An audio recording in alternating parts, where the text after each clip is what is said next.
Uh, we're live, and Chris Upton in the house. Good evening, everybody. I see you're all here.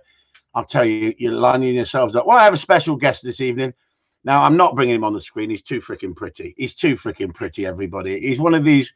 He's one of these tattooed freaking monster biker guys who struts around on a Harley Davidson. Like, I'm too old for that shit these days. At 50, I retired from the Harley Davidson, but I still dream about those cut T-shirts and some of those nightclubs we used to go in, listening to Radar Love and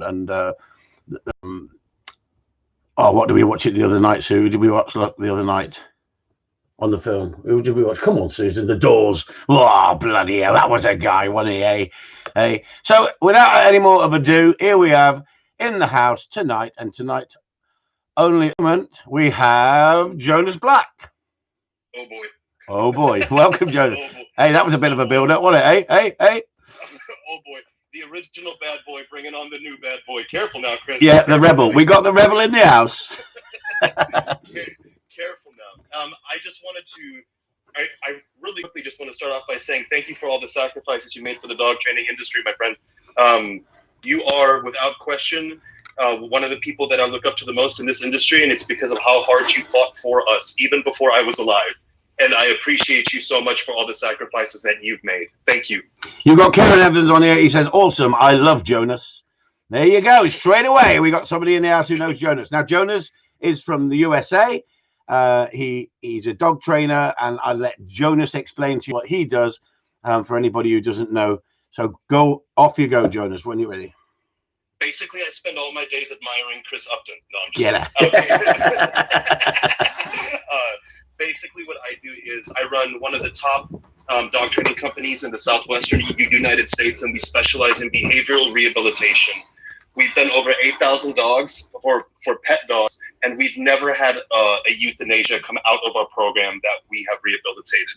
Our success rate is the highest in the state of Texas. In my city, I consistently win best of the best every single year, and I'm known as kind of a tragedian. I'm very much a child of controversy, and it's been very lucrative in regards to bringing clients to me in the controversial manner. So everything that I do is always strategized, and then with the end result of educating. So I'm a big believer in controversy creates cash, but I'm a big believer that controversy also educates. So what we've done in 5 years is we've built a top dog training company in Austin, Texas in particular, and we subscribe to a balanced approach of training, but of course our own way of training, definitely with some protection, influence, and different sporting influences as well, which is why I'm going to England eventually once this COVID shit's done to learn from Chris Upton, because I think I can utilize gun dog training in the pet world as well. So thank you for letting me introduce myself. Long story short, I'm an asshole. and how long have you been training dogs, Jonas? Since I was 8 years old. Lovely. So, and how old are you now? 22, isn't it? I wish. I'm 35, so it's been 27 years. A little bit of background is I used to work with wolves and coyotes at a zoo under one of the best wolf conservationists in the world by the name of Steve Deal in New Mexico. Studied primal Canis lupus behavior and apply some of that, not all of it, because you can't apply all of it, but definitely apply some of it to the northern breeds in particularly like Huskies and things like that. And that's actually how I made my name, was through my work with Huskies, because Huskies for me, they're just, I love Huskies. They're my passion breed. I think we all have our passion breeds. And for me, there's no stronger feeling of elation than when I see a Husky run freely and recall into a heel, no issue. I mean, the thing is, on here is majority of people. We've got 51 people in at the moment, and they'll be coming in. Majority of these people are gun dog trainers, and they understand that discipline is part and parcel of the life of dog training, because they followed me for a long time. And I know you talk about it, and I talk about it. Do you think we should just brush it under the carpet, not discuss these issues, or do you think we should debate them? We should be passionate. We should be direct. At the end of the day, I'm fed up with all this namby-pamby and sitting back and pretending that nothing really is different than the positive only trainers, but they've got a different idea than we have. At the end of the day, sometimes we have to step up and discipline a dog. We don't do it in malice, we don't do it with cruelty, and we get results. And it's really important to me that when I listen to these debates, and I listen to so many of them, there's a lot of back scratching, and there's a lot of I'm a nice guy, I do this, you do that, well done, and all this. And I don't mind listening to some of that, but I like listening to people's stories, how they came into the dog world. But I'm more interested in knowledge. Knowledge is the key. Knowledge is what we should be selling. We shouldn't be selling bullshit, BS. Absolutely. And this is the problem. There's too many trainers, and we were talking about it a minute ago privately, weren't we? There's too many trainers slagging other training methods off without putting up their own work and showing their own work. No one can accuse me of that, because I've put 5,500 videos up there. I think I'm one of the I am the biggest gun dog trainer of putting up videos on the internet and talking about all the subjects, warts and all. So if you've got a dog coming up a lead at you, I'll show you what to do to stop that. You know, at the end of the day, you can say, oh, helicoptering a dog on a lead is not acceptable. But that doesn't mean that you're taking the dog off its feet and swinging it around like a freaking helicopter rotor blade. It's having that control and knowing how to switch that pressure off and make the dog surrender for a split second, take the pressure off, and the dog goes, right, got it. Don't fight. No problem. Oh, no shit. Yeah, but you guys in your area have got a harder job than me, because you've got to persuade Joe Public what to do. You know, the fluffy people that have been fed all this shit by people like Victoria Stilwell, you know, and Zach George. I don't like their training, but I wouldn't say I want to punch Victoria Stilwell in the mouth like a fellow trainer that I actually follow. And I think to myself, how could you lower yourself to that standard? Yes. Right. So I'm a firm belief, and just going back to something that you said earlier, I couldn't agree more with everything that you just said, but I'm a firm believer that a lot of trainers believe that they have instinctually the blanket solution to what motivates all dogs, and I think that that's fucking stupid. I think that for us to permanently assume that we have all the answers in one bag of tricks is a bunch of garbage, because each dog is an individual. So especially dealing with pets and rescues, I don't know which variables or conditioning factors have gone into creating and pressurizing that dog's behavior. So I have to find out what motivates a dog properly. And you know what? Sometimes it's not food, and sometimes it's not punishment. Sometimes the dog not being punished is feedback. Let's say we're doing some leash work and I'm using a prong collar, for instance, and the dog doesn't get a leash correction. Then that's enough of a reinforcer or confirming factor for that dog to not pull again.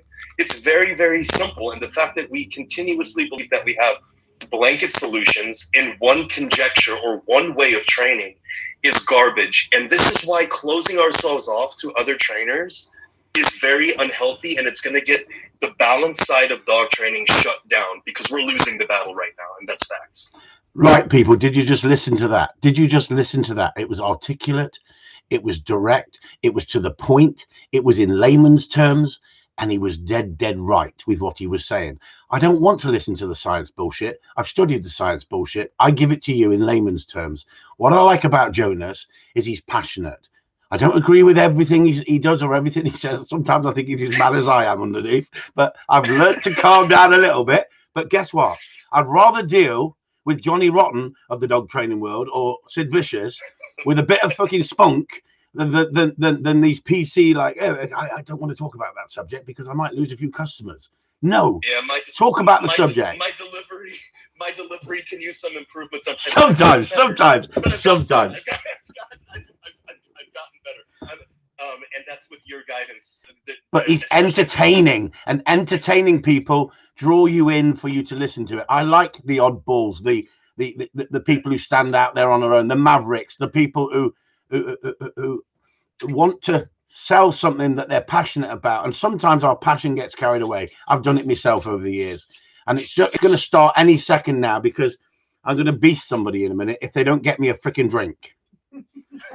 See this remote control here. Watch this. I'm going to press this remote control now, everyone. And Sue is going to go out and look. She's going to go out and come back in here with a whiskey and ice, because I've been sitting here talking to Jonas for half an hour before you lot turned up. Bollocks, you lot. Bollocks to us, Jonas, means a great time. We got the opposite effect, because when we were getting shit on, when we were all getting shit on for me, when they were attacking me before I won my court case, our secret word was bollocks. It meant it was a great time because it's the dog's bollocks. It's like bollocks means so many different things, doesn't it? It's like saying punishment. Punishment means so many different things, doesn't it? But people get on that bandwagon of punishment and go, oh, you punish a dog. Do you think punishment is a necessity in dog training? Yes. Without fail. Yeah. And every dog needs it.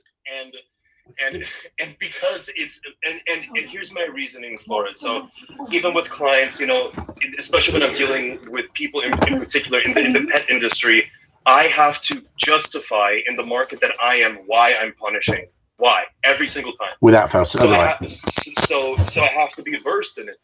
And the reason is simple, and it has nothing to do with the mother dog. It has nothing to do with that. It even boils down to a concept and format of environments punish naturally. Yes. Punishment is without question the reason why species survive, because they learn what not to do. It's so important. The cactus is spiny. The fire is hot. If you fall from somewhere that's high up, it's going to hurt, or you can potentially see something else die because of it. You learn from these things, and now good girl. And now translating that to dogs is very simple. It is. Humans, if we're intelligent, a lot of us are fucking stupid, is we are able to relay information to one another and learn from one another through language. Dogs learn behavior through experience. So you have to put a dog through an experience in order for that dog to learn. And if you cannot do that properly, then, or if you don't understand that concept, I think you're unhelpable because it's so layman and it's so simple to understand. Dogs have to do things in order to learn if it's conducive or non-conducive to their survival. That's absolutely brilliant. I agree 100% with that. Now I'm going to turn this round completely because you deal with pet world. Yes. Do you have to be nice and PC with everyone, or sometimes once you get to know someone, can you put them under pressure and be a little bit more direct with them, because you can get more out of them by putting them under pressure? But other people, you have to read them. So we have to not only read the dogs as trainers, we have to read the people, because I get people here from all over the country, all over the world, but some of them are here for 3 days and I have to put this crash course into them, and I want them to go home knackered, tired, worn out, but with knowledge and wisdom. And then it will take them 2 to 3 days to recover, because I'm a package, I'm full on. And the skill is working each person out, whether they can take that constructive criticism, push forward quick and gain more knowledge, or whether you've got to drip feed them because they can't take it. No, the same as some dogs, Jonas, isn't it? Absolutely. I think you'll appreciate this story, and this story will actually answer your question. And so my program, we offer a lifelong training maintenance, meaning that once a dog comes to my program, I will train that dog for free for the rest of its life every Saturday. Every Saturday, I give free lessons to all of my clients. I put my money where my mouth is because I honor the fact that people trust me with their dog. It's very important to me that my clients receive that olive branch from me. Otherwise, you and I are both scumbags from nothing, so I always want to give back as much as I can, because I still feel guilty for charging for this sometimes, because I just don't think I deserve it. So last Saturday at leash class, you'll really appreciate this. Proper bred beagle. I mean, tail up, nose down, ready to go, just having the time of its life on leash work. That dog would just start going into drive in the loading phase of the behavior and become leash reactive towards other dogs. And what did the owner do? Punish. It did not work. Why did it not work? Because the dog knew that the corrections weren't authentic. Brilliant. Well done. Because the dog knew that just because she's cranking down on the dog with a prong collar, which is not what I taught her to do, but the dog is looking at her and goes up the leash at her instead, right? So what I did was I pulled her away and I broke her down. And for all of you guys listening, this is what I mean by I'm an asshole. I told her, you don't deserve dog in handling a dog, and you are fucking this dog up, and you shouldn't take him away from this class. You should give him to me to rehome. Or you can go back in line and you can work on this right now. And she started crying, but I had to break her down because I had to get her to stop focusing on her dog's. She said that her dog was abusing her. So I had to get her out of that mindset that Brody was an abuser.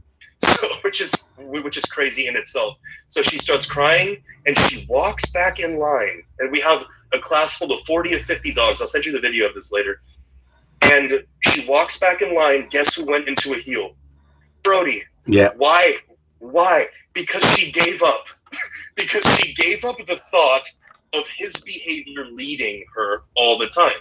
So the takeaway from that for her was an inauthentic correction won't do anything. An inauthentic form of punishment won't do shit to a dog, no matter what tool you're using, because the dog will see straight through it. Yeah. The dog will see straight through it, especially a beagle that's ready to go into drive. And for the rest of the time, this woman had an incredible leash class, and she came up to me afterwards and she goes, "I'm sorry for crying." And I said, "No, you let all that go. You let all of your trauma with your dog go." And he's been perfectly fine ever since the leash class, just because we got her to give up. Do you know what? That was lovely you said that. But the one thing that I might sort of steer away a little bit is I don't want to humiliate anyone in a class with other people. I didn't. No, I'm not saying you did. What I'm saying is on here for customers to listen to. When a customer is a one-to-one, I may step it up and put them under more pressure and see if they can cope with it and make them think about what they're doing and think, shit, I got to get this right. Not like an army sergeant major, but I'm a little bit more direct with them and like, what the frick? I told you 3 times. Get yourself over there. Position yourself like this. I push people, if you know what I mean. But I don't push everybody because everybody's different.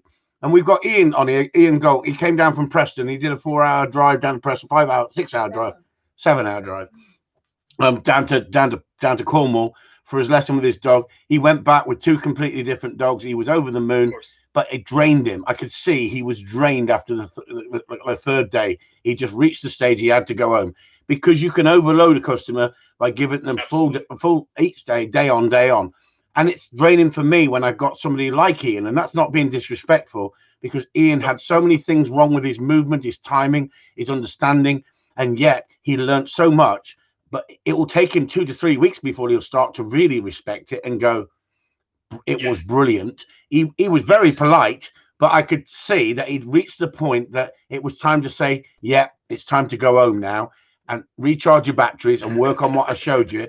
And I put the videos up of these customers on Patreon, Jonas, so it helps them so much because visually they can see their mistakes, where I don't put it up on public now because the public are just a bunch of cruel, nasty bastards who want to attack people for using any correction of any sort. So the Patreon works brilliant for me now. And I think more people should come across to Patreon, because once you've established yourself, this is for anybody out there wanting to run a business and learn. You've got to promote yourself. You've got to get out there like Jonas is. And Jonas has got the business coming in because he's out there promoting himself, like a number of other trainers. But guess what? When you've mastered it, you don't really need to advertise much because people find you when you're a specialist in a sport like I am. But Jonas is dealing with groups of people in seminars and one-to-one training and training dogs for customers that he'll take in and train a dog for a customer. So it's a different concept than me, but my job is to get the best out of the client as well as the dog. And most of the time, you tell me, Jonas, in your game, is it most of the time it's the client you've got to train, not the dog. The dog will pull into line once you've trained the client. Just testament to that is, let's say I take a dog in for aggressive behavior. After about 3 days of decompressing in my home, the dog's not off leash, the dog has to earn its freedom. We don't see the aggressive behavior anymore. We see it go away very, very quickly, always. About 90% of the aggression cases that I deal with, because we set the tone very, very quickly. And what that shows me is that the predominant cancer in the pet ownership world is the relationships that are being forged between owner and canine. And because they're very unhealthy, and this is where I get a little philosophical on it, is that we're seeing a direct societal reflection in dog ownership as inside of human society, which is that everyone is weak, no one can be told no, and we have lost so much faith in other people that now we're using dogs as a crutch and a substitute for people. And it's perverse in my opinion, because we are substituting dogs for human interaction, and we're so narcissistic that we turn the dogs into what we need those dogs to be in a fairy tale state of mind. And it's not in reality. The dog is still a dog, but people make the dog what they want the dog to be in their brains and then act accordingly to their own narrative in their brain, which they've made up and project onto the dog. And then you have Canis lupus familiaris sitting there going, I don't know what the fuck you want from me, so I'm just going to act like a dog. And then people are surprised when their dog bites them. Just a second. Michael from Ireland says seriously articulate. Not me. I'm dyslexic. I'm dumb. But I can read a dog. Seriously articulate, knowledgeable guy. Good call, Chris, inviting this man on. A great listen. That's why, everybody, I talk to Jonas in private, and we talk in public as well, and I support him in public. I don't agree with everything he does, but I agree with so much of what he does. And that's the way dog training should be, everybody. We should be able to agree to disagree, but be totally civil and honest with each other. I don't feed bullshit. That's why I like listening to Jonas, because he's articulate. He knows what he's talking about. And you might not like his style. Well, fuck off and find someone else then who will feed you fairy farts. But guess what? That's the sort of guy that will get your result with you and not hold the baggage. And the thing is, this is what's happening in the dog training world. Everyone's too scared to lose business by saying it the way it is. He didn't have to say that he had a girl crying, because that might put people off going there. He didn't. He come out with it straight. And this is what I like him for, straight talking. Because these pet people need exactly what I give you people.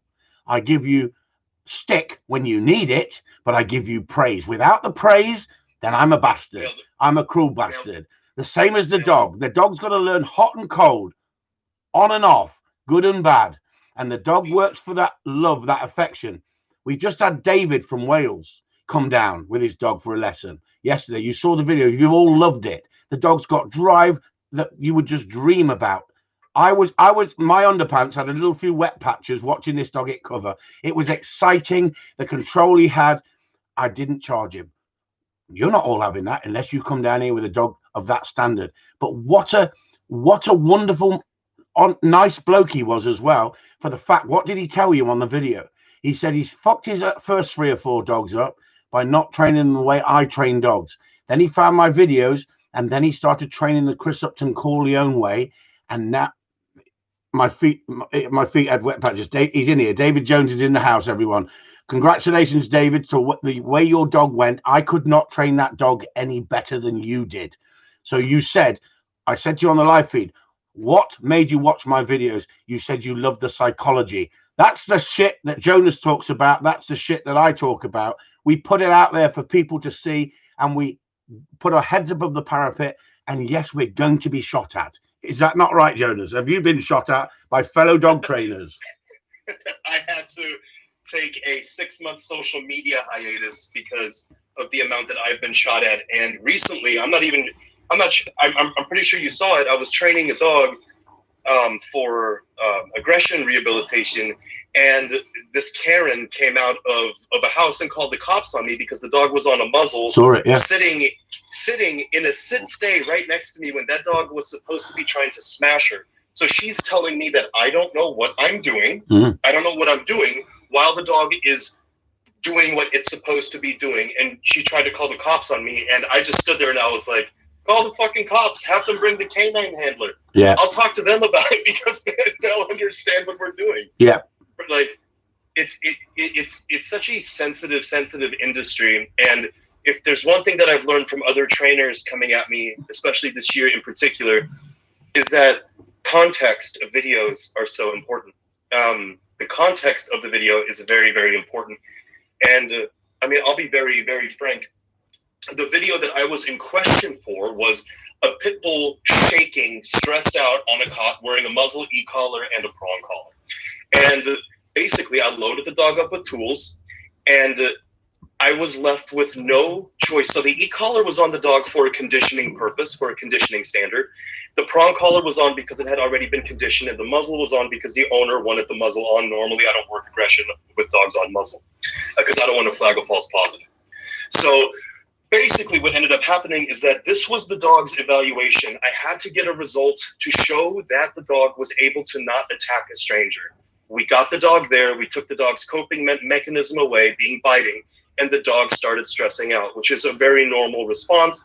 The stress level was very high, but I thought that this would be a wonderful, wonderful, wonderful video to post because it shows what the messy middle. I was like, I'm going to show the messy fucking middle. And sure as shit, another dog trainer who doesn't think I should be as successful as I am jumped on it, harped on it, tried to gain momentum by basically slagging me off to get me to say his name. Remember, we talked about it. You were like, don't say his name because that's what he wants. And so I never said his name, but what we're getting is a lot of jealousy there. So Jonas, that was lovely what you just said, but I'm sorry to jump in, but it's important this. Can you tell people what I said to you in private that I wouldn't have said in public at that time? What did I say to you in private about that video? You said, I understand why you did it, but that doesn't mean that everybody else is going to understand why you Brilliant, thank you. That puts it in perspective, everybody, how I treat fellow dog trainers. If I see something and they ask me my opinion, I give it in an honest way. But I wouldn't have gone public and gone, what Jonas did was disgraceful because that dog was flattened. The dog was flattened because the dog was going through a period of learning. And guess what? Yes. Danny Wells says this as well, and I will stand with Danny on this. He says sometimes the things we have to do, you just cannot put on the internet. He's dead right. That is not because we're ashamed of what we do. That's not because we fear what we do. We know it's a quick, short, sharp message to the dog, and then we can start to build bridges and start to train the dog. All we're doing is changing that dog's mindset at that moment, and we're bringing that dog down. And once we brought the dog down, we bring the dog back up. The same as if you come to me and you're obnoxious and you're a big head and you think you know it all, you'll be leaving very quick because I haven't got the time to fuck around with people like that. But that very seldom happens because they've seen me on the internet so many thousands of times of how I handle customers. And they come here and they go, oh, I was a bit nervous about that. No, you don't need to be nervous. All dogs fuck up, even champions, because yes. I've trained competition dogs that will fuck up to levels that you people would dream about. So all dogs fuck up. And if you ask me to build a wall, I'm not a master craftsman, but could I build a wall? Yes, I can. But it wouldn't be of the same quality of a good stonemason. I'm a specialist in what I do. And what I don't want you to think is you've got to achieve what I can get. I get the best out of you and the best out of your dog. And that's what Jonas does. He creates harmony with the client and the dog. And we'll go back to another trainer, Jeff Gilman. Jeff Gilman has to flatten the drive and aggression on dogs. So he takes that down, where I, as a gun dog specialist, keep saying to you, don't flatten drive. Don't flatten the dog's desire. Build on it. Use it as a tool. But then we still use discipline at the right time. It's knowing when to use discipline. If we don't talk about it, and Jonas will back this up, and he'll say it in a far nice, more articulate way than me, we lose the tool, we're screwed, all of us. And if this country gets the ban on anything other than treat training and freaking clicker training, and there's nothing wrong with treat training and clicker training, if that's what you want to go down on, but guess what? You'll be taking 5 times, 10 times, and sometimes never sorting the problem out with certain dogs. You'll get through with certain dogs. We'll have to breed softer and softer couch potato dogs. And guess what? That's not in the real world, is it? Jonas, no, go for it. And this is for everybody in the UK, and because I speak with James Penrith quite often and with Christopher Upton, and even though I don't agree with everything that Chris says or that Jamie says or that Danny's my best friend in dog training, but you know if it moves to ban in the UK, I will be there in my leather jacket and ripped jeans right alongside of you guys, because this is not a fight that we're in for a particular dog trainers. We're in it for the right for people to train their dogs the way that they see fit for their dogs. Dead on. This is about survival for dog ownership. And it's so crucial that we start to understand this, that we start to, yes, there are many things that Jeff Gellman, where I'm like, oof, I wouldn't have been that heavy, because I don't like to flatten unless I absolutely have to suppress behavior in order for that dog to get worked. I definitely will utilize drive to get a dog into a play mode or that type of deal and rehab that way. Absolutely. Many mouths that way. But some dogs, you have to fucking flatten. And with that, that's just the God's to honest truth. And we have trainers out there, even on our side, who say you never have to flatten a dog. They are lying. William George Webb says, what I don't like about Gelman is he lives where people ask him, and it's 95%. It's 90%. He says punish the dog. I do agree with you there, William. I don't agree with everything Jeff does, but I tell you what, I would not bitch at him publicly unless I thought that is cruel. Then I will talk about cruelty. Cruelty is a different thing to a difference of opinion and how someone flattens dogs to get a result rather than dogs that are have got drive. I totally understand, and I don't want to take this away from Jonas. I totally understand that I'm not training pets. So do I if I was training pets, I would be more like Stoney Dennis. I'd be more treat training, motivation. I've seen Jonas, he uses it as well, but he uses the other tools as well. So does Gilman.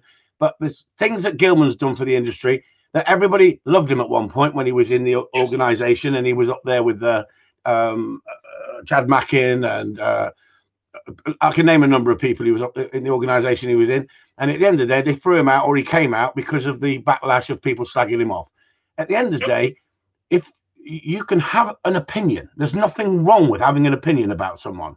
But if you go after them or publicly try to rubbish them, belittle them on the internet, then you've got a choice. They'll either come back firing at you, and then you'll see these spats at us trainers out because we stand up for what we believe in, or you'll do what Jeff Gilman's done. I've never seen Jeff Gilman stand up and have a fight about something that someone said about him. But he's had death threats. He's had so many nasty, violent people, and he's just had a seminar cancelled. Could you just explain about that, Jonas? Yeah, for sure. In Chicago, he had a seminar canceled, and it's because of his e-collar usage and things like that. And let me just preface with saying, I don't like how many times I've heard Jeff say e-collar 100 and 3-second correction. I don't like that. I'm not a fan. And I agree. And I just want to clarify for all those people out there who are listening that I believe that e-collar usage comes last once the dog has a clear understanding of what to do. We train the damn dog first. Thank you for that. Thank you for that, because that was exactly what I was trying to get across with Jamie and Larry the other night. And Larry said he trains it first and then overlays it with the e-collar, the same as you and me. Jamie sat on the fence a little bit, not having a go. I'm saying I was wanted more from Jamie, but he said, if people copy me what I put up, then and they go and buy a Mickey Mouse collar or they don't do it right, I'm setting them up to fail because they're trying to copy what I'm doing. I disagree. Larry puts up the start, the middle, and the end. I do, definitely. Everyone knows I do. And someone just said that on here. They say, how can you not learn unless you see the messy middle? Exactly. And you said that's what will happen with that video you had, but unfortunately we can't show the messy middle on everything. And you should have seen my face when you just referenced that video. I cringed because that was a poor choice of messy middle to be demonstrating. Well, it wasn't if you'd put all of it together, because they would have seen the beginning, the middle, and the end. And then they see a concept, because people haven't got the imagination. They haven't got the imagination. They see anything of a dog, even if its ears are back, it's like that dog's not happy. Some dogs aren't happy in the same way as other dogs are jumpy all over you. No, I am pretty standardly in a grumpy ass mood, and so is my Malinois bitch. She's always grumpy, and like there are a bit like Sue then. Yes, temperaments are a thing. Temperaments are a thing, and it's okay to admit that not all dogs are going to live lives of fucking incredible glee and joy, also because of temperament. I always tell people this: if we can breed dogs for a psychiatric service, which we also do here, we train psychiatric service dogs, and if we can breed dogs for psychiatric service disposition, of course other dispositions will come out also. Aggression, moody, that type of shit. Of course, genetics are very powerful, a very, very powerful thing.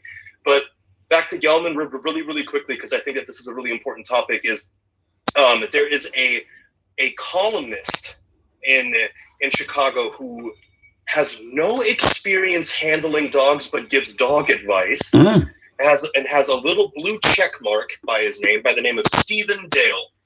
And he actually got his little like pure positive bully group to get so onto the venue's ass that they canceled a sold out seminar for Gelman. So now what they're doing is they're canceling pretty much, I mean, Gelman's the most well-known balance trainer other than Caesar, for sure. And they're canceling his seminars, and people are sitting by idly on the balance side because they don't like Jeff. But hang on, listen to this then. Listen to this then. That's the positive movement, isn't it? Yes. And they're ganging up on people. They're ganging up like a pack of hyenas, ready to strike the trainer who puts a little bit something out there controversial, and they're attacking like a bunch of hyenas. They wouldn't do it on their own, but together they feel strong, and that's exactly why we need to fight back, Jonas. We have to, and we have to put our crummy little differences aside, and the minutia of training dogs. And this is going to sound bad, but if somebody has flattened a dog, it shouldn't be the end all be all. It shouldn't be like the end of someone's reputation. We can destroy each other later, but we have to win this battle first. That's where I'm at with this. And it said, okay, Sean O'Shea and Jeff Gelman may be incredibly heavy on the e-collar, and I might not like it. I don't. But that doesn't mean that they're wrong. But if they're positive movement only, why are they using negatives? And why are they using those tactics? Why can't they just put up their videos and show you how to do it correctly and how to get results with these dogs that we know that we have to deal with, that other people refuse to deal with? Because their before and afters result in a dead dog, Chris. Because exactly. Their before and after, exactly. Their before and afters result in a dog that's been euthanized. My before and afters drugged. Or drugs. Chris, oh my God, I'm so glad you brought that up. Yesterday, anxious German Shepherd, 3 milligrams of Xanax every day. 3. I take German Shepherd. Are you not listening? German Shepherd. Right? I take a quarter of 1 milligram of Xanax per week. Like it is absolutely insane what we're doing with dogs in order to manage them these days. Yeah. It is crazy. Absolutely crazy. So let me ask you, Jonas, let me ask you a really important question, because I know you're going to answer it. And I've not put this to you or anything. We've not planned this. We're just ad-libbing. It's coming off the cuff, isn't it? I'm firing questions at you, and that's the way it should be. This was a non-consensual podcast. Yes, I just pulled him in, everyone. I said, you're in. Anyway, the question is this. With pet dogs, with dogs you deal with, I deal with the gun dog world. Sometimes if you give a light correction to a dog, it will squeal. It will cry out. Sometimes. Do you get the same? Do you get the same? So if you give a slight correction to some dogs, they scream out, they panic, So Jonas, in this country, the RSPCA say they will prosecute you if the dog can be seen to be in distress. Right? So that's what I'm saying. Anybody who puts a video up and you give a light leash tug and the dog goes, right? That doesn't mean you beat the dog. Instantly, some people will go, that dog's been beaten. I know that dog's been beaten because that dog wouldn't react like that. Each dog is different, the same as humans. At the end of the day, some women scream when they're having childbirth. I'm trying to be polite here. Some girls scream in the bedroom. They sure do. I knew you know that one, everyone. The RSPCA is in my opinion, is my favorite satire publication. And mine.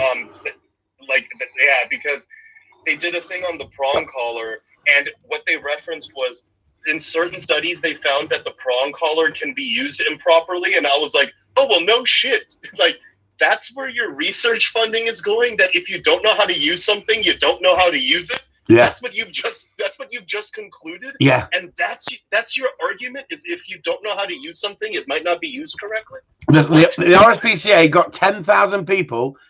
They signed a petition to the government as well to get Chris Upton banned from ever owning a dog, right? Because of a slight correction I gave on a dog. It went way over the top.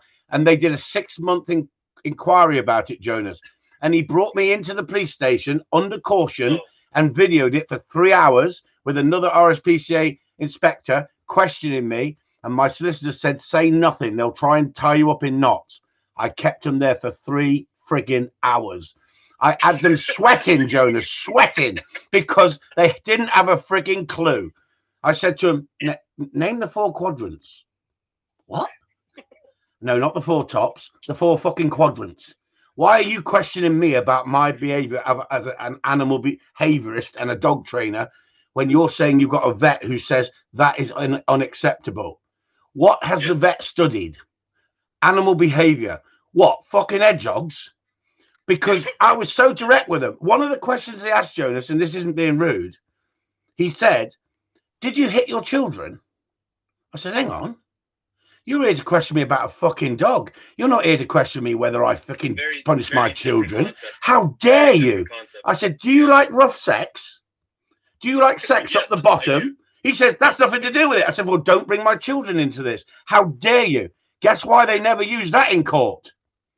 Because they got to ask the right questions. And when they don't know what they're asking, you can wind them up. You can make them look stupid. But guess what? They'll get you in the end if you push them too far. No different than the police, because they'll keep going after you and after you and after you till they get you. But I had to set a precedence and win all that. And they came back, Jonas, after 6 months of investigation. It was worrying for Sue, you know, because my wife hasn't got the same sort of character as me. I said, they can't prosecute me on that. And I'll go to court if they do. They didn't take it to court, the RSPCA, even with 10,000 people making a complaint that they all phoned the RSPCA, because they ganged up on me and said, if everyone phones the RSPCA, it'll have to be investigated. So they did. 6 months down the line, they sent me a letter saying, we don't agree with your methods, and we advise you to go and see a positive only trainer. I went, you're having a freaking laugh, aren't you? Go away. Stop wasting my time. I sent them back a letter. I said, you're a joke. I said, why didn't you prosecute? Because you could have set a precedent. They said, because we didn't think it was in the public interest. Well, it fucking should have been if it was dangerous and damaging and cruel. Right. That's why they didn't do it. That's why they didn't do it. And I can stand up on here, Jonas, and say it in public. No one can prove what I said is a lie, because that's exactly what happened. So I can stand up for the dog training industry and say you can discipline, but you can discipline to a level that's acceptable and within the law of this land. And as long as you work within the law of the land, what tool you want to use, if you get a result, I will say, well done. What tool did you use? But I will not slag you off. I think that's a wonderful standard. I will not slag you off for using a prong collar. Do I use a prong collar? No, because the majority of dogs that I get here, I don't need a prong collar. But do I know anything about the prong collar? I couldn't even fit one, because I've watched people with them. No, because I don't use them. That's not slagging off people who use them. No, of course. Of course it isn't. The bricklayer doesn't say the therapist is a quack because he's not a therapist or doesn't prescribe. Like there's something very intricate that needs to be discussed there regarding prong collar usage. And I always like to make this clear to my clients, is that tools in particular come last for me. The training has to go in first, and then a tool that can potentially be used as an aversive goes layered and last, like a prong or an e-collar. And the reason for that is because it's easier for the clients to utilize the communication through pressure and to actually use the training to communicate to the dog. It's easier with a prong and an e-collar for clients. For me, because I deal with pet dogs, my clients have to come before my ego. If I had it my way, I would love to send all dogs home on the flat buckle collar, perfect. But the problem is, Chris, is that not everybody is a dog trainer or even slightly gifted in body language and understanding the behavioral applications and understanding dog training. And that's exactly what Larry Kroner said. Larry has said exactly the same thing, because I asked him, why do you train every dog with the e-collar when I don't? And he said, because The average person he trains doesn't want to be a dog trainer, hasn't got the knowledge of a dog trainer, and it's a tool to get you out of trouble if you need it. Yes. That's what my not my argument, my discussion is about cattle chasing, sheep killing dogs. And it was brought up by somebody who's a dog trainer as well. And they said, once you've trained a dog with an e-collar, and you've gone in without any warning for chasing sheep or attacking sheep, that dog you should be able to let go up on the moors, or if it got free, it should never go near the sheep again. I said, no, I disagree. Some dogs will and some dogs won't. I've been in this game far too fucking long to be able to say I'm God of the dog training world, and when I give a dog a correction, it will never fucking push that correction again. Some dogs will, some dogs won't. And which level does the Joe Public go up to with a soft dog compared to an hard dog if we don't educate? So many things go into that. The drive of the dog, the relationship of the handler with the dog. What was the initial punishment enough to make enough of an impression to never have that dog do it again? So many things go into that a blanket statement like that is slightly worrisome to me, that somebody with influence says that. That's that it's rubbish. And for the average dog owner, so I own Huskies, and just so everybody knows, my dogs were not trained on e-collar. They're not, but they're off leash. But I didn't train them on the e-collar. Why? Because I have an ego with my own dogs, and I wanted Huskies that were off leash with an e-collar, right? So, because I'm a dog trainer and I have to demonstrate those things. But it's actually, for me, completely irresponsible to give a Husky back to a client without an e-collar. And I'm a firm believer in that. Can't have my clients weaned off the e-collar with their Huskies? 100%. But I do like to put that safety net in there for all of my dog owners and teach them how to be responsible dog owners and handlers before they are fur moms and fur dads. It's quintessential. I've had customers here, Jonas, and I'll never mention their names or expose who they are, and they've not been on video, and they've come to me after going to positive only trainers, and they've come back, and I've said to them, sitting down in the conservatory, tell me a little about your dog in the background, because I always sit people down and ask them when new customers, like we find out about what the situation is, where they're struggling. And I said, what's the good point? She says, oh, he's a lot better now on the heel work. I says, oh, good, that's great. Then how have you achieved that? She said, with the prong collar. I says, hang on, I thought you just said you use a positive only trainer. Yeah, but I don't. Right. But she lent it me. She says, I says, well, hang on, that's not positive. Correct. She says, yeah, I know it's not. She said, don't tell anyone. I said, she's a fucking fake then, isn't she? It's disgraceful. What are you doing here? Because I know they're not transparent. Yeah. They are not transparent. She said, so I wear a bandana on the dog, a bandana. And she said, I want you to show me how to use the e-collar, because I couldn't believe how good your videos are. You don't flatten the dogs and the dogs listen to you on the e-collar. That's because of Larry. That's because Larry put up the shit out there, man. And I learned from it. And I thought, this is far better. This is because I'd seen boys 20 years before with the bricks where you used to have to carry a battery pack around like a freaking great big freaking battery, frying dogs, Jonas. Yes. Dogs shitting themselves and pissing themselves and screaming. And I've seen it, and it was cruel, and I never did it myself. And yet I'll give discipline. But it wasn't training dogs, it was abusing dogs. And we've moved forward with these tools have become so much better. They become like a Mark 1 Escort. You won't remember that, you're too freaking young. But it's like an old clapped out car. We could still go down the road. They didn't break down very often, or when they did break down, they were easy to fix. Nowadays, everything's complicated. There's so much computer work into these cars now. Has it gone too far? But at the moment, I think the e-collar, with some of the quality made e-collars, and this is important for you to explain to everyone, because I keep explaining, and it's coming from your side. Would you use a Mickey Mouse 50 quid, 40 quid, 30 quid e-collar off eBay? Would you? Would you? No. Why? No, Why, no, Jonas? No, because if we're going to be using electric current on a dog, you better fucking make sure that is a quality chipset that's going to function properly, so you can actually not traumatize your dog. Give your dog the respect of a $200 collar. Yes. So it's at least a quality piece of equipment. Yeah. Because these Chinese bullshit collars, they tend to discharge the entire load at once into the dog right away. Bit like me when I was 19. Stop it, you lot. Oh, I've discharged quite a few loads. Now it's quality rather than quantity now. No, that's the type of content that Danny and myself are going for, and you fit right in, my friend. we can't wait to have you on Blog. Hey, Chris, I do have to get going though because I'm with my Listen, Jonas. I really appreciate that. It's been great. Yes, of course. I really appreciate it. Let's just have a bollocks for Jonas because I tell you what, I thoroughly enjoyed it. I don't give a shit if you lot haven't. No, that's totally But they have enjoyed it, Jonas. They've all come in giving great comments, and I appreciate it. and thanks for coming in because guess what?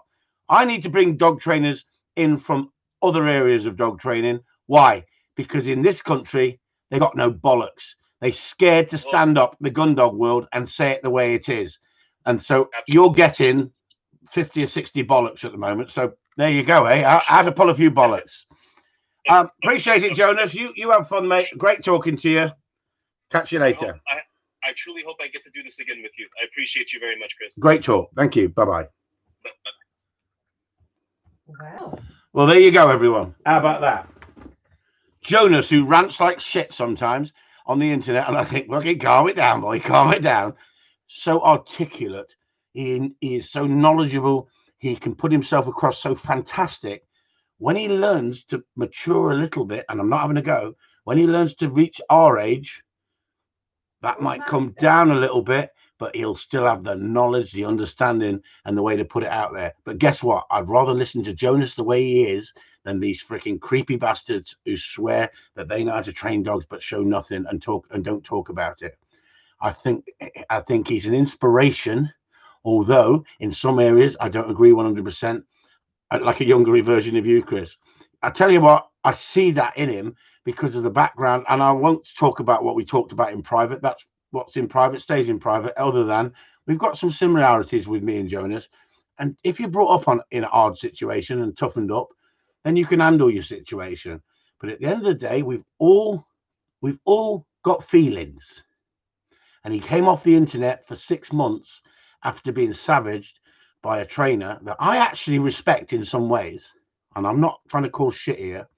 I'm saying that you don't know the mental state of each individual person. You have no idea how much it affects me or doesn't affect me. I may be lying, but fuck it, I'm not. I'm me. But even me can get down sometimes. We all want to be liked, but I want to be liked for the right reasons. I'm not sucking up or sugarcoating something just to become more popular. If you don't like it, don't watch it. I'm sorry I've not answered any of your questions if there's been questions up there, but I thought it was a great time to bring him in. But I was no way having me split screen with Jonas because it reminded me of when I was 25. Right? And now look at me. Old fat bastard sitting here trying to keep everybody happy in the dog training world. Because I don't want to be a diplomat, but I don't like people being picked on. I've never, ever been able to cope with people being picked on. We got 72 people in the house and 23 thumbs up.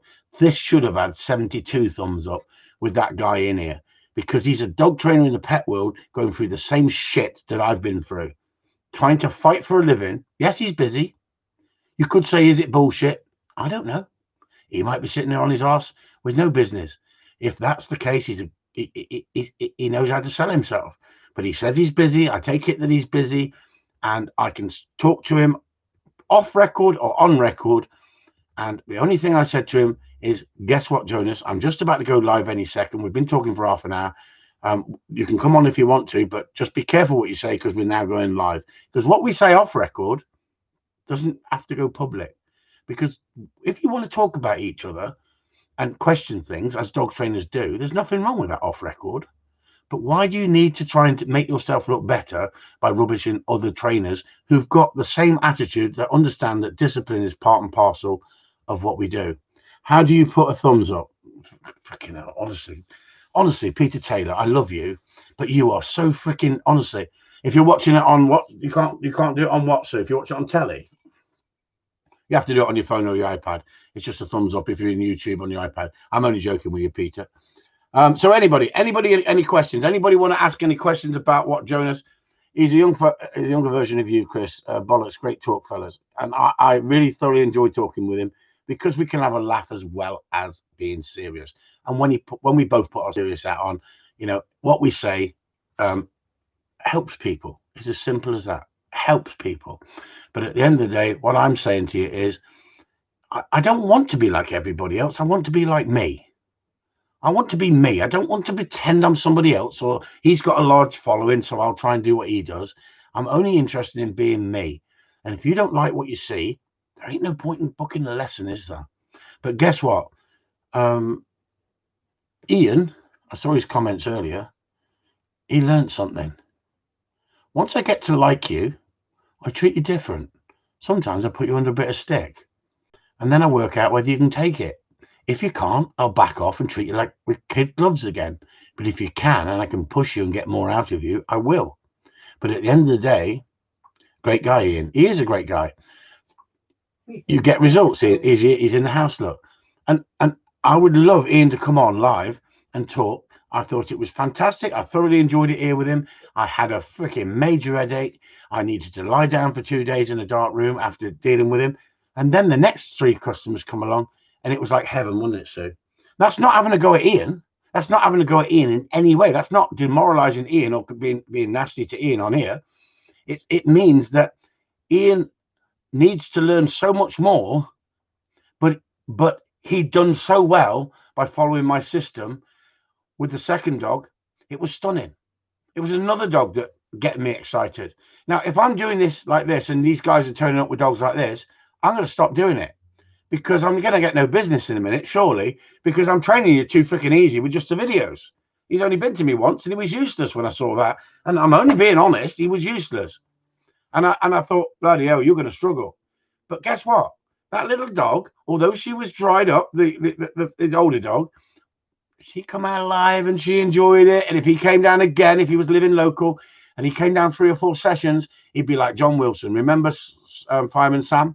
He'd be exactly the same as that because we love Fireman Sam, John Wilson, but he was worse than Ian. Ian was a darling compared. We nearly had fisticuffs, but we didn't because I don't need to do that. Don't get me wrong, but if someone starts swearing at me and screaming at me, I'll start screaming back. Ian never did. He's just too much of a gentleman. But I asked him, did you like the pressure? Not really. He didn't want the pressure. So I backed off a little bit. But then I showed somebody a video of Ian's in private, not because I've been nasty, but showed him what it was like in the rabbit pen and how good the other dog was outside. And he sat down and learned from it. And he said, I couldn't cope if you talked to me like that. I said, I wouldn't talk to you like that because you're a snowflake. Ian's not a snowflake. I'm only joking with Ian. Hang on, what's he said, Ian? He says something. So no, I show it. Just show it, whatever it says. Ian says, go on, read it out to us. So read it out. I fucked up. Oh, she's being bloody dirty. I love it when she's dirty, Ian. Hey, we set her up there, Ian. I'm only reading. I mean, if they whisper, I have to read what they say. She's never ever said it in that vengeance before, Ian. You said speak loud. Say it again, Sue. I love it. I fucked up one dog, so many fucked up many more. No, you won't. You've done. I'm telling you, Ian. I enjoyed it, but I was mentally drained when you went home. And do you know why? It's because you stayed here for that extra time, and all of a sudden, when you were supposed to be staying and watching Guy, you suddenly got up and went. And I thought he hit the end of the line. He couldn't take any more. He just needed to get home. I've rubbed off on Sue. Don't be freaking dirty. What the freaking hell does that mean? Right, could someone just take him out for 10 seconds for that? He's rubbed off on Sue. He better freaking not have rubbed off on Sue, you dirty bastard. Not literally. I tell you, you dirty little bastard. Ian. This is getting terrible. Do you know what? We're not being friendly with anyone anymore. Sue's too friendly. She needs to give him some stick. Get out of that chair. Get to bed. I once enough, actually. Oh my God. It's like you, Chris, rubbed off on my missus. I tell you what, John, stop it. Stop it, John. I saw that picture of her. It was just, That was sex on legs. I tell you. Do you know what? You don't need to take your clothes off, do you, to look sexy? I like photography. I like art, and I like movement, and I like the way it was put together. The construction of the photo was really, really sexy. It meant more than seeing someone completely naked. Sometimes you see them naked and you think, no, that's all right. It's not as bad, not as good as I thought, not as bad as I thought. But that was seductive. It was nice. I don't know why it was on the internet. And I know I say things sometimes, but I wasn't being rude. I'm just still got a little bit of testosterone somewhere in there. Somewhere in there. Not literally loud. Lee Summers, Wednesday nights have changed. Haha. What do you mean they've changed? Less is more. Thank you. Fuck off, Richard Gold. Do you know what? This was a serious fucking dog chat earlier. Joking apart, how many dogs do people fuck up in your opinion? No, we don't have to. We can show that. No problem at all. I've said this before, Ian. I think that there's an old saying: you messed up the first 5 dogs you train. Well, look at myself. I can say the first 3 dogs, the third dog I won with, the first 2 I did mess up. I overtrained the first one, and I created hard mouth on the other dog because I was too impatient, and I put a young dog, and I was asked to look after a pheasant pen, and I put the young dog round the poults who were just coming out, and he caught one.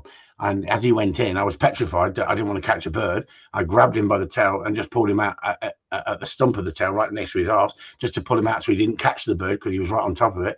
And it was too late. He had it and he crunched down on it. I created hard mouth in a dog. I sold him on as a pet, but I learned from it. And what I'm saying is, we all learn, don't we? If I was pulled out of a bush by me tail, if I had one, I might bite down on something. That's why you should never discipline your wife when having sex. Anyway, stop talking about sex. You lot, honestly, you just talk about sex all the time. That's Ian's fault, what he was going on about. Perhaps he didn't mean it in that way. Perhaps I don't know what he meant. I've rubbed off on Sue. Honestly, what do you think? Is he a dog?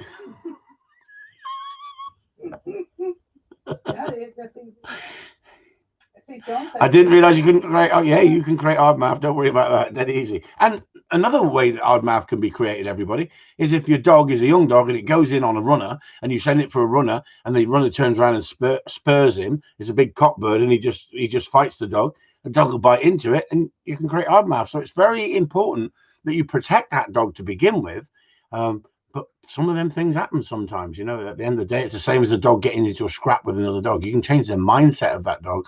Although he wasn't a scrapper, you can change the mindset with that dog. If Ro is listening, Rowena from Ireland, but she doesn't live in Ireland and she knows where she's from, and everybody knows on Patreon who she is. He's over the moon with your dog, the underkeeper at Pentilly Estate, and he says thank you so much. And he totally understands your situation, and the dog will be coming back to me if he can't get on with that dog. So there you go. You've rehomed that dog rather than putting it into a cats and dogs home, rescue home, rehoming centre. That the dog become a boomerang dog, and I'll tell you why.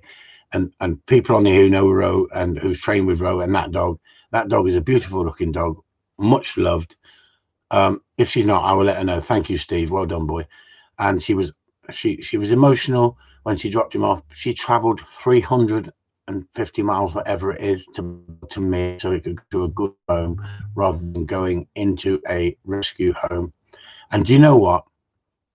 That dog in a rescue home would be in and out, in and out. We call it a boomerang dog because it's so good looking. Everybody who walked down the rescue line would go, I'll have that dog. He looks lovely, right?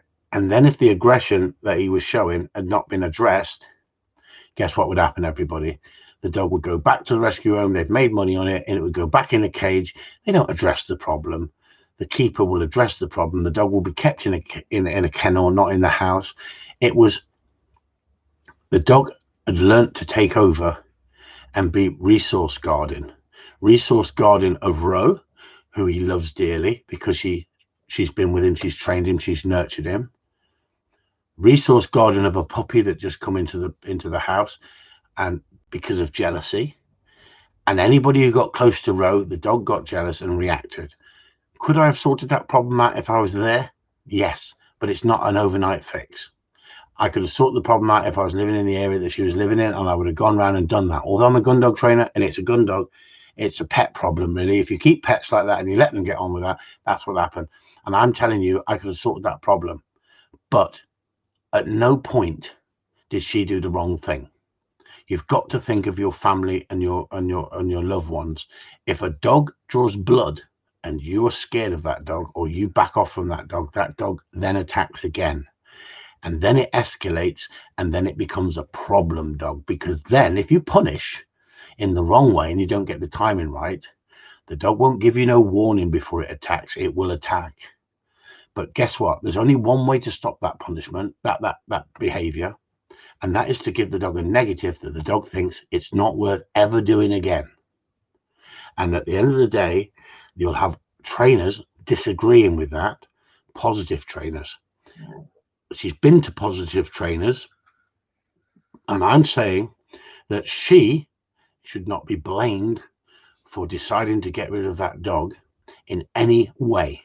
She is thinking of her family, and there's nothing to be ashamed of there, but she drove all that way for that dog to be put into a good home, of the right home. And that's why she brought it to me. I've not made a penny on it. She's not asked for a penny. She's put all that love, that commitment, and what a lovely, lovely lady to have that feeling. And she brought it here with the food. She brought it with loads of paperwork. She wrote about everything on there. She's a lovely, lovely lady, and she should hold her head up high and think to herself, I did the best for the dog. She has lost her confidence in the dog, and now she's put him on the right hands. She's done the best thing for that dog. Yes. But I'm going to say this as well, Steve. And I'm being totally honest.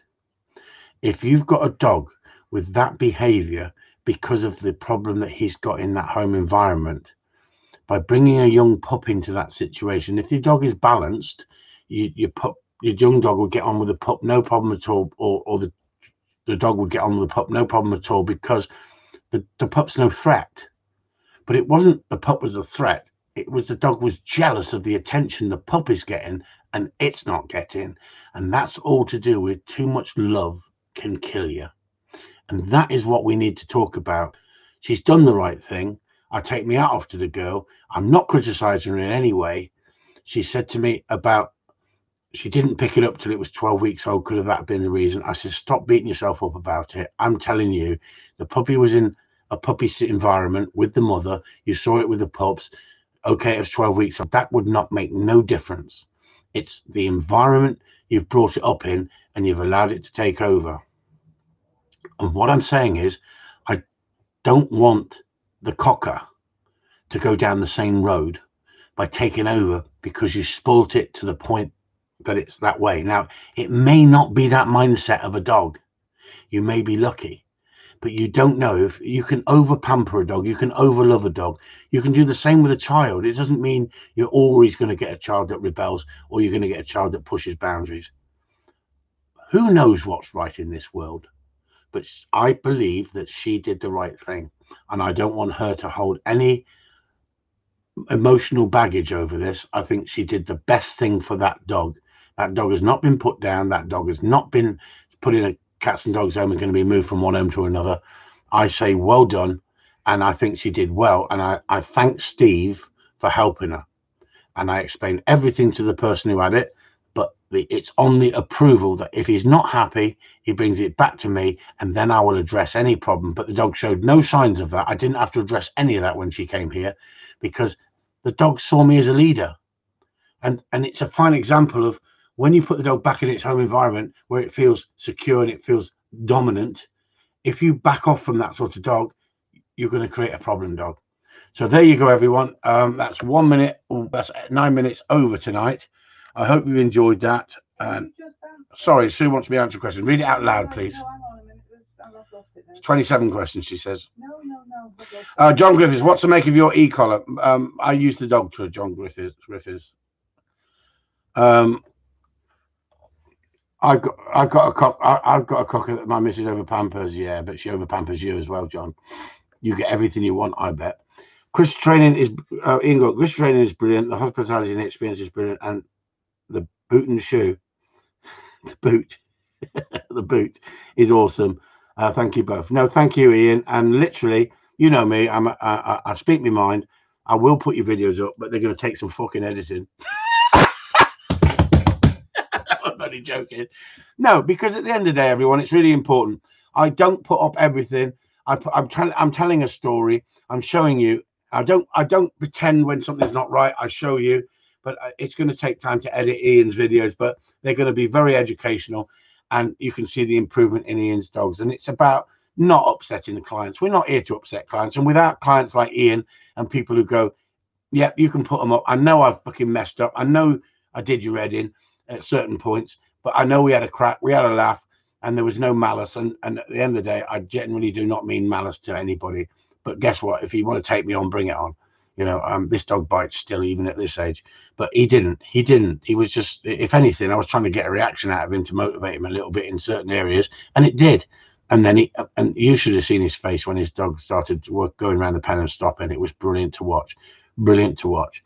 So thanks, everybody. That's Chris Upton. Going to sign off. Can you just, Chris, wanted to ask you what. Do you know what? It's like this in the bedroom, everyone. I say, can I go to sleep now? She says, no, just one more thing. Just one more thing, she says. 3 times. 3 times she's asked for it. Chris, I can't do it 3 times a day. Not anymore, honestly. Especially not in the morning and the evening. I know, I'm crying. Chris wanted to ask you what GoPro 9 you bought. Looking at buying one. He just wanted to know which GoPro 9. Okay, which GoPro 9? There's only one GoPro 9. That's got a front screen camera and a reverse camera. And if you want me to do a review on this camera, guess what? It stands above the others. Stands above the others by far. The features on these now, he's bigger than this one. Bigger doesn't always matter, does it? Trust me. He's bigger than the, I got the 7 here, and I didn't bother with the 8 because I don't think they do much sometimes. But look at the difference between that big boy and that big boy. And let me just explain to you. And I think that Paul Jarvis, where's the freaking camera gone off there? What Camera. Honestly, this woman, she's been home here for 2 weeks and she puts everything away. I'm surprised I'm not in a box. Do you know you get this problem, fellas? Do you know when your missus is at home from work and she starts to do a clean up? I mean, honestly, I reckon if there's a box in the corner big enough for Fat Boy, she'd stick me in it. Oh, yes. Oh, yes. So anyway, look at that there. Look, that's a Canon 7D. And that's a new body that I bought off the internet for 220 quid. Why? Because I used my old 7D and I've used it that many times, it's bashed up. And this, I think, was a bargain for 220 quid. Because in its day, it was £1,000. I've taken some wonderful pictures with that camera. But today's camera in equivalent to what the latest model is, that's superseded that big time, is £3,000 for a body. I wouldn't pay £3,000 for a naked woman, let alone a freaking camera. Well, I don't know what it depends what she looked like. I think Sue would get me another whiskey.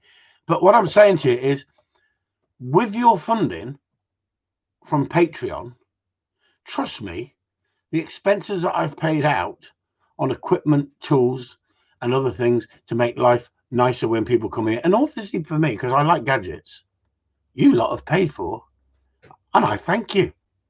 I salute you. Before, I used to have to dip in my own pocket and pay that shit. You've paid for that. I put the videos up. You've enjoyed them.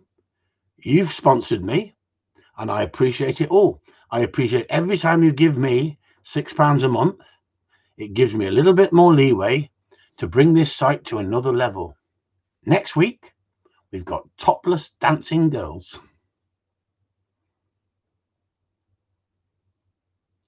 You've all gone quiet. You've all gone really, really quiet.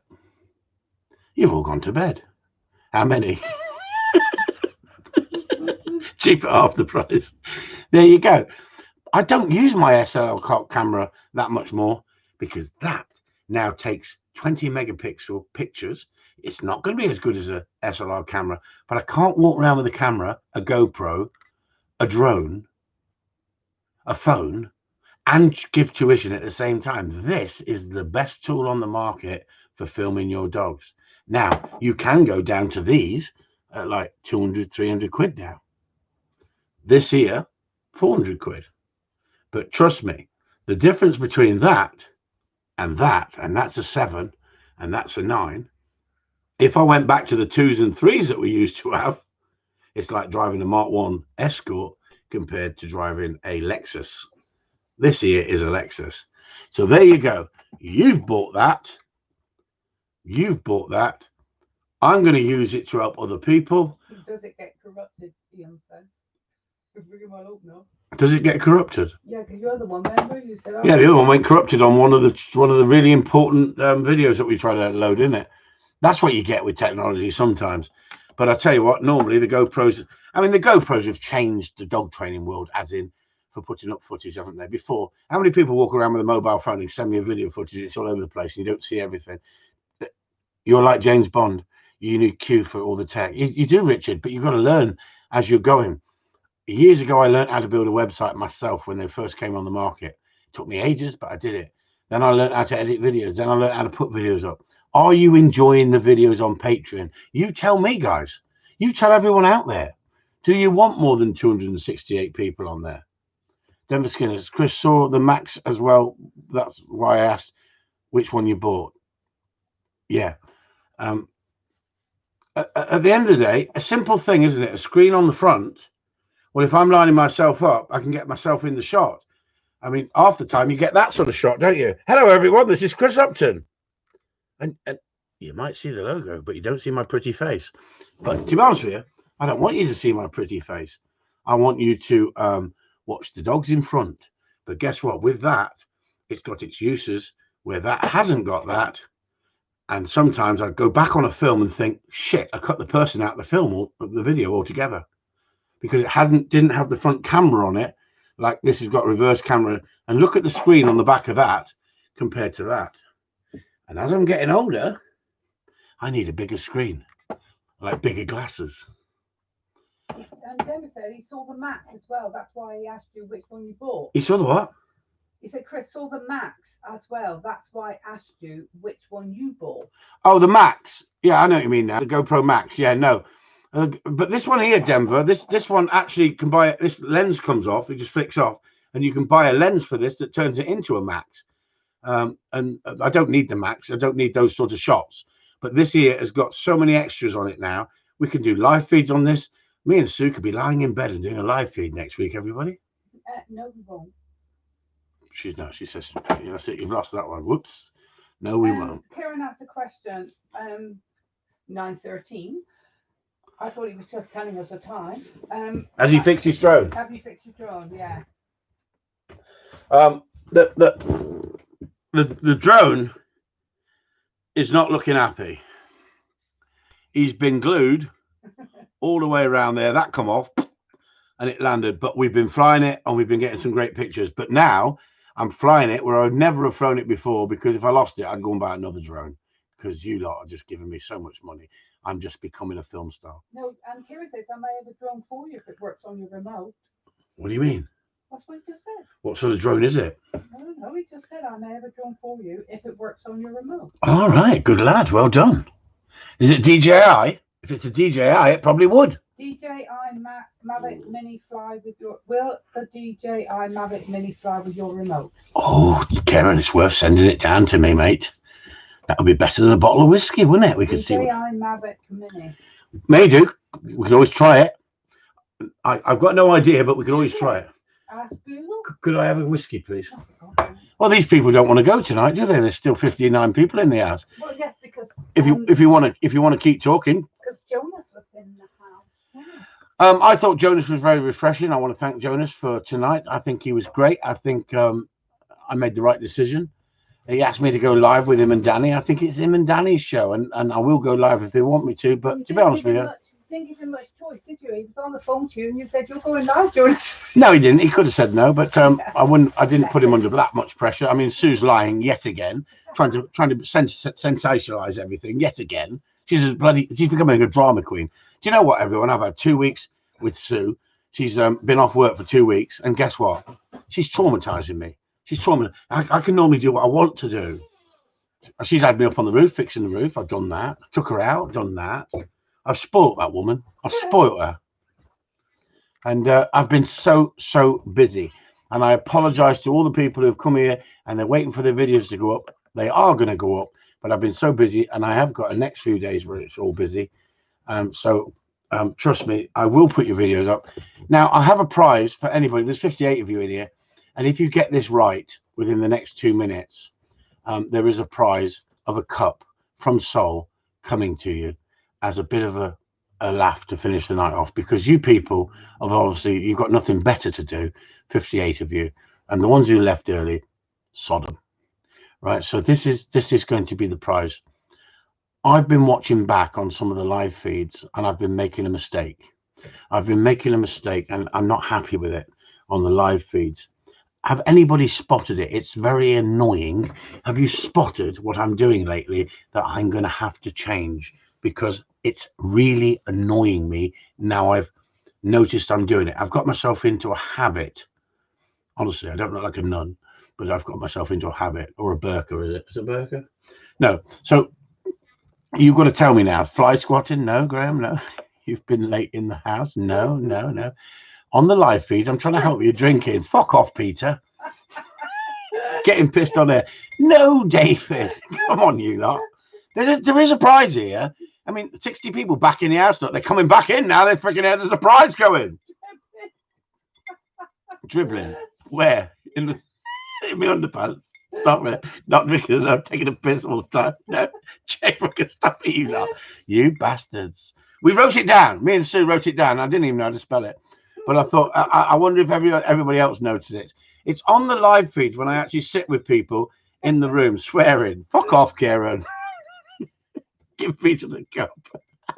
What, for dribbling? Drinking. Fuck off.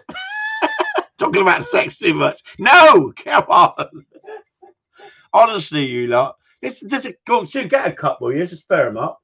Come on, we'll show them the cup. It might get them freaking going. I just want a cup. Yeah, but the thing is, what they're actually writing is talking about sex. Honestly, you lot, don't you like sex? What do you do? Fall off your chair? No, I've not fallen off my chair. Can you get the freaking cup? She's loving it. She's loving your answers, you bastards. You bastards. Sound like Jeffro then, didn't I? You bastards. It's just that I didn't realise you had so many faults. Fucking shit, what you done, you lot? She didn't realise I got so many faults. Bossing Sue. Fuck off, Graham Allison. Typing to us. Yeah, backwards with one finger. Look at that. You could have that one. Look, you could have. Look, never mind the bollocks. Show me your dog. Honestly, Soul says you're giving these away far too easy. David's got it right. Come on, David. All the above answers are correct, but not the one you want. Bloody hell, David. I thought I'd give you a cup then. Silly cow in the background. Come on. It's dead simple. I'm going to put it up here. Piece of paper I've already written down so I can prove I'm not cheating. Playing with beard. Running over time. You lot, honestly, you got so much to learn. Oh God. Okay, I'm gonna give you a clue. It's in one of the Beatles songs. Ooh, it's in one of the Beatles songs. Going off track. I'm always going off track, Steve. Hey, guess what someone said today, Steve? That I remind you of them. Oh, hang on. No, what was that? What did they say? Oh, no. They said, Steve. I'm sure Steve. She said, Steve reminds you of Steve. Not ranting enough. Thank you, Christabel. Thank you very much indeed. People do like a rant, don't they?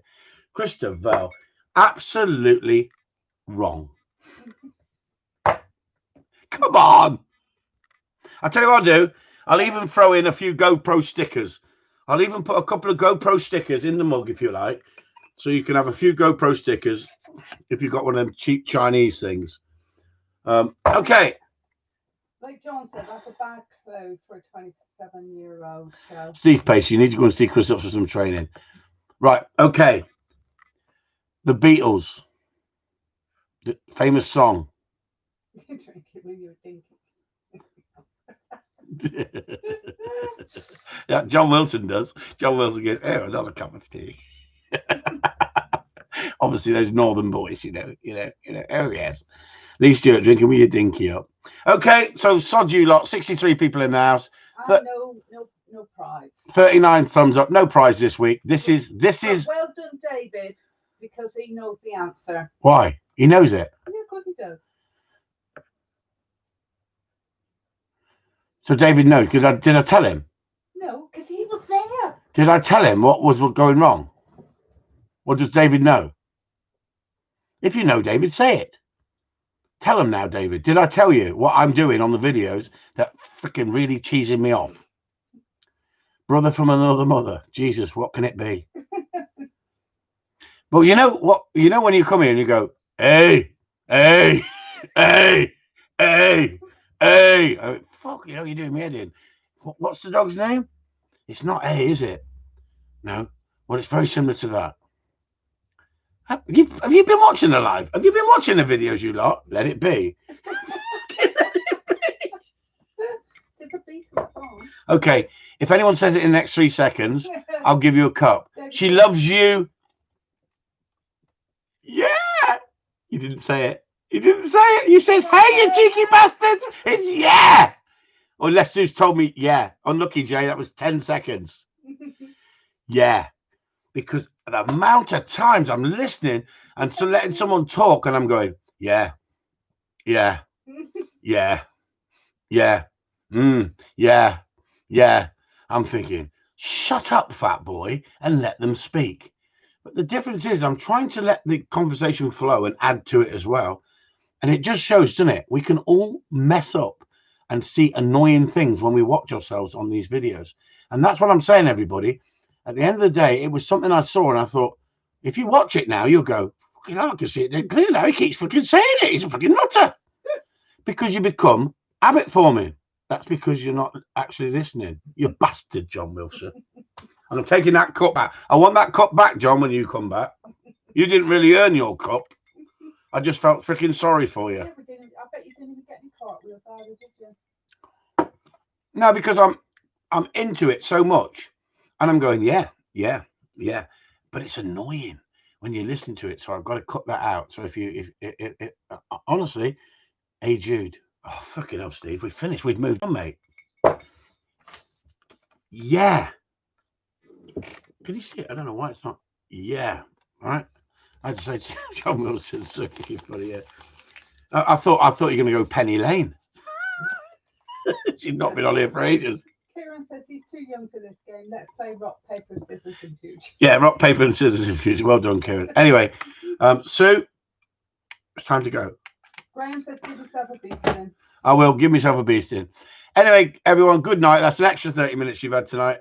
Thoroughly enjoyed your company, and I hope you enjoyed Jonas. A little bit different tonight, but isn't it a shame? Like I said, isn't it a shame that we can't have decent gun dog trainers that I rate come on and talk openly about the subject of dog training? Wouldn't it be a wonderful, better place if we could all do that? So bollocks to you all, and thanks for tuning in. Chris Upton signing off, and thank you to my darling wife Susan for bringing the ice over and the whiskey eventually about half an hour after the event. That was only because you were on the phone to See, excuses. I hear this all the time with clients. Excuses after excuses after excuses. Good night, human being. And may your God be with you.